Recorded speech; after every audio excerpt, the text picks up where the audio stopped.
رئیس جمهور تاجیکستان امامعلی رحمان برای بریدن لنته چند انشاءات که از طرف صاحبکاران ناحیه وحدت ساخته شده است به این شهر سفر کرد.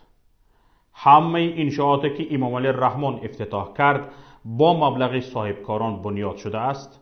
سهم دولت در آن صفر بلکه با نشانه طرح است، یعنی مینوس، چون با دهها تفتیش صاحبکاران را به داد آورده است و معلوم نیست چرا محض رئیس جمهور آنها را مورد بهره برداری قرار می دهد.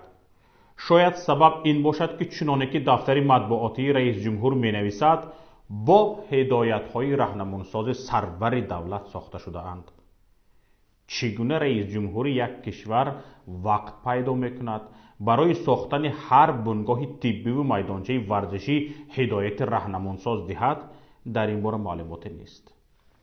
اولین شده امامعلی رحمان لنته نشان دولتی جمهوری تاجیکستان در شهر وحدت را برید و با نمایشگاه دستاوردهای هنرهای مردمی در نزد آن شناس شد. رئیس جمهور به محصول ایجاد و آفریده های هنرمندان و مهارت بلند کدبانهای زنان و دختران در تیار کردن طعامهای ملی و نانپزی بهای بلند داد. دفتر مطبوعاتی رئیس جمهور خبر می دهد که انشاءات مذکور در میدان 20 ساطح بنیاد یافته در یک مهلت کوتاه ساختمان آن با صفت بلند به انجام رسانیده شد. نشان دولتی 24 متر بوده. در مجموع بلندی انشاءات با ستون پایش 28 متر را تشکیل می دهد. سپس رئیس جمهور مرکزی خدمت رسانی و دلخوشی کودکان و نورسان را که با طرح معاصر بنیاد گردیده است افتتاح نمود. این مرکز خدمت رسانی و دلخوشی کودکان و نورسان در مرکز شهر وحدت با سهم صاحبکاری وطنی اکمل رحیموف با صفت بلند و جوابگو به طلبات زمان معاصر ساخته شده است. بعداً امامعلی رحمان با کمک قیچیش بینای بلندآشیانه استقامتی را مورد بهره برداری قرار داد. این بینای خوشطرح و زمانوی با نظر داشت نقطه های زیاد خدمت رسانی از جانب صاحبکار عبدالحلیم قادرزاده بنیاد شده است، اما در پرتو دستگیری و هدایت های راهنمونسازی سرور دولت محترم امامعلی رحمان جهت سزاوار استقبال نمودن جشن 30 سالگی استقلالیت دولتی جمهوری تاجیکستان. در درون ناخنک البته پیشوای ملت همچنین بینای مرکزی عدلیه را که در مساحت 1785 از 158 متر مربع بنیاد گردیده است مورد استفاده قرار داد.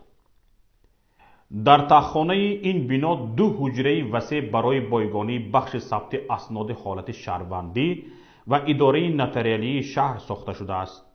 امامعلی رحمان ضمن بازدید به مسئولین برای خدمت رسانی خوب و سری وقتی در سمت به قیدگیری ثبت اسناد حالت شهروندی در شهر وحدت دستور و سفارش های مشخص داد. سپس رئیس جمهور با نشأونمای زراعت تکراری و جمع آوری حاصل پیاز در خواجگی دهخانه سخاوت شناس شد.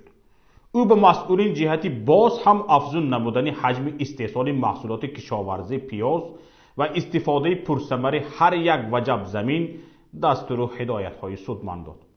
بعد این امامعلی رحمان با رفت کارهای منفرش کنی در راه نقلیات اتومبیلی دهه مهرآباد دهاتی به نام بازاربای برونوف که از جانب صاحبکار وطنی عبدالحلیم قادرزاده اجرا می شود شناس شد. طور اطلاع داده شد درازی راه مذکور 2 کیلومتر بوده، پهنایی آن از 6 تا 8 متر را تشکیل می دهد. در اینجا هم او جهت منبت نیز اجرا نمودن چنین کارهای آبادانی سازندگی از دادن توصیه و مصلحت های مفید خودداری نکرد.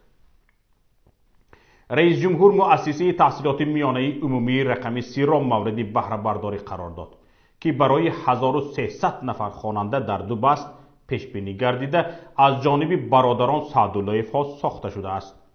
البته در دایره دستور و هدایت های پیشوای معظم ملت. اینش را دفتر مطبوعاتی رئیس جمهور خبر نمی دهد. اما طبق اطلاع منابع پیام برای ساختمان نشان دولتی جمهوری تاجیکستان در شهر وحدت صاحبکاران خواجگی‌های دهقانی، شرکت و کارخانه‌ها و حتی امامان مساجد از 300 تا 5000 سامانی سهم گذاشتند. بعد بریدن این همه لنته ها رئیس جمهور به سمت دهه پاکرود رهسپار شده، تحفه رئیس وحدت امیرزاده رحمان را در شکل یک استراحتگاه قبول کرد. این همه حیگیر و حیوان در حالی است که در یک خود شهر وحدت صدها صاحبکار داد از دست گدایان منصبدارگویان بعد ساختمان ورزشگاه مرکزی شهر وحدت سال 2017 فعالیت صاحبکاری را قطع نموده رو به مهاجرت آورده بودند. این ورزشگاه که روز تجلیل عید وحدت سال 2017 به استفاده داده شده بود، اعلان شده بود که با مبلغ 47 میلیون سامانی نزدیک به 5 میلیون دلار از حساب بودجه محلی شهر وحدت و 20 میلیون سامانی معادل 2 میلیون 120 هزار دلار از حساب مبلغ‌های جمهوریوی ساخته شده است. مگر باور کردنی است که یک شهر از بودجه خود برای ساختن ورزشگاه 5 میلیون دلار صرف کرده است؟ انیق است که گدایان منصبدار مردم را خانه خراب کردند.